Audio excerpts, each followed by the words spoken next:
सिर्फ दो बातें, एक अलिफ और बे बादशाही। अलिफ को याद करेंगे तो बे बादशाही तुम्हारी है। बस वास्तव में अलिफ भगवान को कहा जाता है। क्या? बिंदी को नहीं कहा जाता। बिंदी निराकार को भगवान नहीं कहेंगे। बिंदी कोई साकार तन में प्रवेश करके मुकर्रर रूप से जब पाठ बजाती है। कौन सी बिंदी? सुप्रीम सोल, जो कभी जन्म मरण के चक्र में नहीं आता है। जो बिंदी रूपी आत्मा सदैव कल्याणकारी पाठ बजाने वाली है,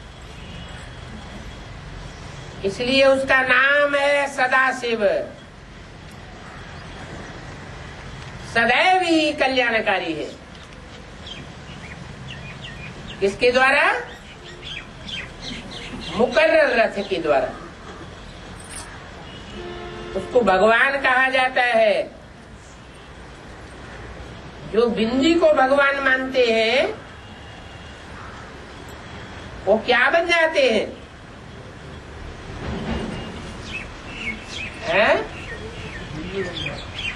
जो बिंदी को भगवान मानते हैं वो शैतान बन जाते हैं।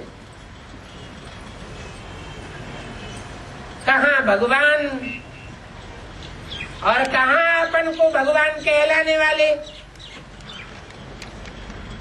जो भगवान होगा वो तो कब अपने को भगवान कहेगा भी नहीं। भगवान तो गुप्त साधारण रूप में आता है,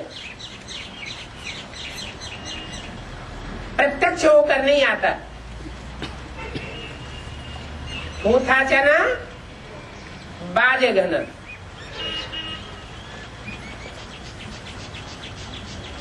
जो भरी हुई गगरी होती है वो छलकती है या स्थिर रहती है? स्थिर रहती है। जो आधी गगरी होती है, पूरी भरी हुई नहीं होती है, वो छलकती है। भगवान तो भरपूर है, उसे अपने को प्रत्यक्ष करने की दरकार नहीं है। बाप तो आता है अपने बच्चों को प्रत्यक्ष करने के लिए। जब बच्चे प्रत्यक्ष हो जाते हैं तो छुपा रुस्तम बाप बाद में प्रत्यक्ष होता है। तो अलफ को भगवान कहा जाता है। अलफ तो सदैव खड़ा हुआ डंडा है। वो पुरुषार्थ में कभी संशय बुद्धि होकर के नीचे नहीं गिरता। पड़ा हुआ डंडा नहीं बन सकता। बे गिर सकता है, पे गिर सकता है, कोई भी गिर सकते हैं, कोई भी संशय बुद्धि बन सकते हैं। जो अलफ पाठधारी है, हीरो पाठधारी है, वो गिर नहीं सकता। आंखों से भी ऐसे ही इशारा करते हैं अलफ की ओर।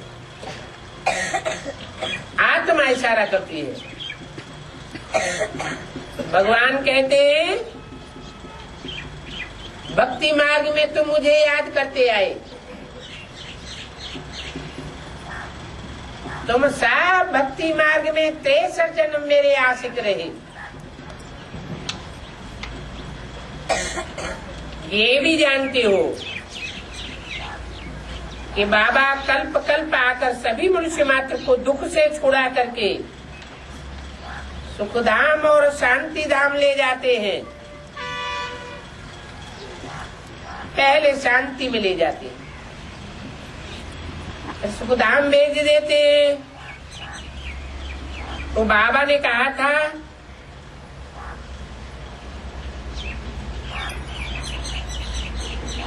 कि पूछो